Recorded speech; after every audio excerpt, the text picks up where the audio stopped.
ധാരാളം സംശയങ്ങൾ സർക്കാരിനെ സംബന്ധിച്ച്, സർക്കാരിന്റെ നിലപാടുകളെ സംബന്ധിച്ചുണ്ടാവുന്നുണ്ട്.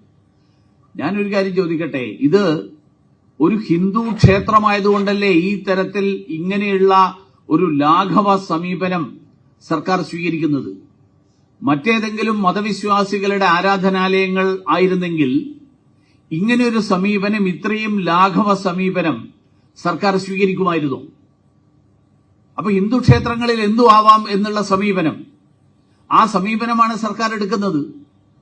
ഭൂരിപക്ഷ സമുദായത്തിന്റെ വികാരങ്ങളും ഭൂരിപക്ഷ സമുദായത്തിന്റെ വിശ്വാസങ്ങളും, ആ വിശ്വാസങ്ങൾ മാനിക്കേണ്ടതില്ല, ആ വിശ്വാസങ്ങൾക്ക് ഒരു വിലയും കൽപ്പിക്കേണ്ടതില്ല എന്നുള്ള സമീപനം സർക്കാർ എടുത്തുകൊണ്ടാണ് ഇപ്പൊ സർക്കാർ പറയുന്നത് അന്വേഷിക്കട്ടെ, അന്വേഷണം നടക്കട്ടെ, ഞങ്ങൾക്കൊന്നും പറയാനില്ല.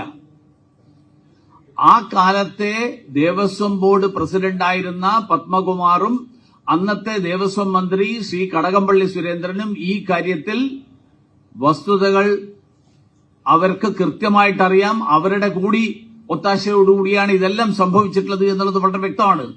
അവർ മൗനം പാലിച്ചതുകൊണ്ട് അവർക്ക് ഈ കുറ്റത്തിൽ നിന്ന് ഒഴിഞ്ഞു മാറാൻ പറ്റില്ല. മാത്രമല്ല, ഇപ്പോഴത്തെ പ്രസിഡന്റും ദേവസ്വം മന്ത്രിയും ഇതെല്ലാം അറിഞ്ഞിട്ട് 3 മാസത്തിലൊരിക്കൽ ദേവസ്വം കമ്മീഷണറുടെ റിപ്പോർട്ട് സർക്കാരിന് കിട്ടുന്നുണ്ട്. ഇതെല്ലാം അറിഞ്ഞിട്ട് വീണ്ടും ഇയാളെ ഏൽപ്പിച്ചു കൊടുക്കുന്നു.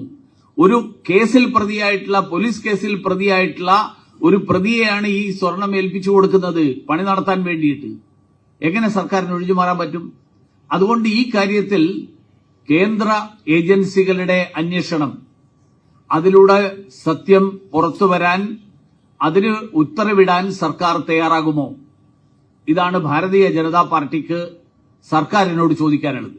സർക്കാരിൽ തന്നെ നിരവധി പ്രമുഖരായിട്ടുള്ള ആളുകൾ പങ്കാളികളാണെന്ന് വ്യക്തമായിട്ടുള്ള ഒരു സാഹചര്യത്തിൽ, അതല്ല ശരി, കേന്ദ്ര ഏജൻസി വേണ്ട, കോടതിയുടെ മേൽനോട്ടത്തിൽ ഒരു ക്രിമിനൽ ഇൻവെസ്റ്റിഗേഷൻ, ആ ക്രിമിനൽ ഇൻവെസ്റ്റിഗേഷന് സർക്കാർ തയ്യാറാകുമോ?